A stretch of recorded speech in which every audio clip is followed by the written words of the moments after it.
For those of you who follow this channel for a long time, know that I tend to promote 1990s Darkhawk a lot. What can I say? He was really my first superhero, and because he was new, really felt like he was my own. Now, Darkhawk has changed a lot over the years, and he's gotten a lot more cosmic, and the armor has changed a bit. It's one of the reasons that I just can't forgive Hasbro for doing the modern Darkhawk action figure in Marvel Legends. Oh, what I would give for a 1991 Darkhawk. It's such little changes. I have most of the tooling. Anyway, you can see that we all get hung up on the version that we grew up with. But the thing was, Darkhawk did change. He started off as a very Spider-Man street-level character. In fact, he fought a lot of Spider-Man's villains in the beginning.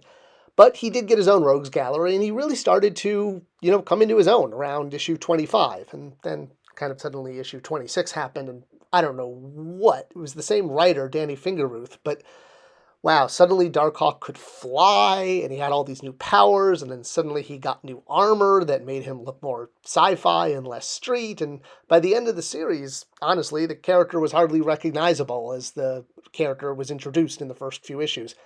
In fact, issues 11 through, I think, 15, 16, which are the Heart of the Hawk saga, are probably one of the best Marvel comics I've ever read. Okay. So why revisit doing a Darkhawk movie now with the multiverse saga in full swing? Well, it's clear that Marvel is introducing key multiverse characters that are going to, either pay off or have use in the saga. Hence, America Chavez, who can go through dimensions. She was originally supposed to be introduced in the third Spider-Man film as the catalyst that was able to, bring over all the characters as opposed to Strange's spell. But as we all know, when everything got shaken up due to, 2020, let's just say, and suddenly Doctor Strange movie, Multiverse of Madness came out before Spider-Man, so things had to be reversed, and America Chavez got moved up and got introduced in Doctor Strange first. Hey, it's all good. She's now part of the MCU.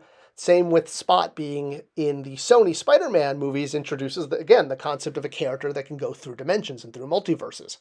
All right, so why am I on this when I'm talking about Darkhawk? And yes, I know Spot is part of the Spider-Man animated universe. It's because math. It's because everything adds up to have a Darkhawk movie now, especially because of what's happening in the multiverse saga. So let's look at Marvel movies. We all know every Marvel hero has to fight an evil version of them. I mean, Ant-Man versus Yellow Jacket, Iron Man versus Ironmonger. Well, Darkhawk's enemy that looks just like him is Portal. He has an enemy that looks like him, so check that off right there.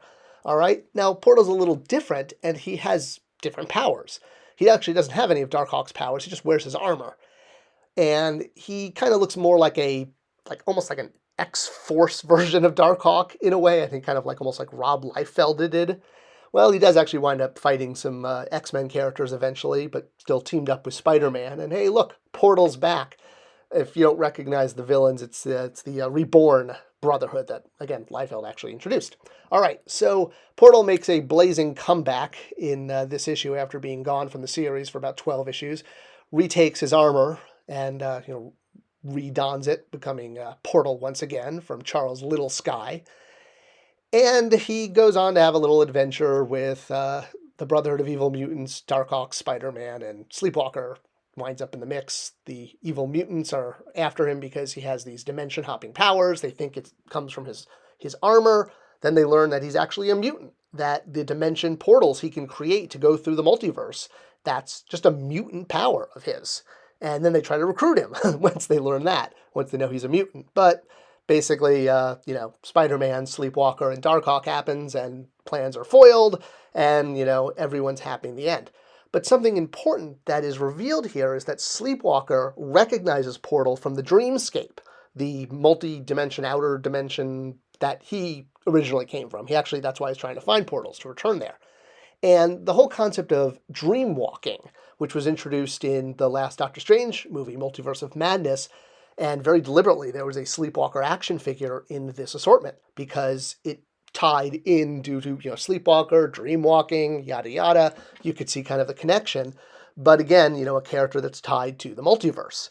So aside from, Sleepwalker and all that, Portal, the original character we're talking about, he, eventually goes on to have other roles in the Marvel Universe. He becomes director of Armor after he's one of the only mutants left with powers after the whole M-Day and all of that jazz.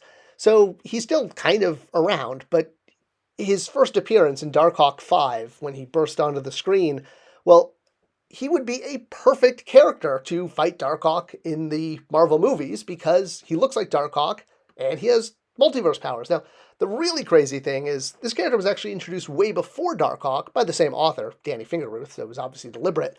But Charles Littlesky first shows up in Avengers 304 as just a mutant with dimension powers. So yeah, it's the right formula.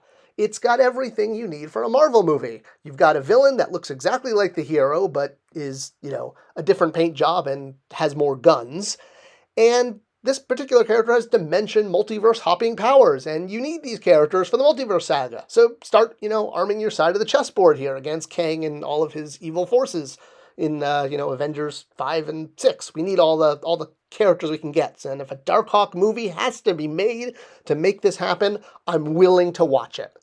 I mean, come on, Portal can't be that. I mean, the whole Darkhawk thing can't be that expensive to make either. I mean, we're not talking, giant cosmic monsters. All right, do you want a Darkhawk movie just so we can get Portal into the multiverse saga, or do you want a Darkhawk movie because Darkhawk deserves a movie? Or, do you just not even care about a Darkhawk movie? Let me know in the comments below. And as always, thanks for watching, thanks for sharing, and I'll see you guys in the next one.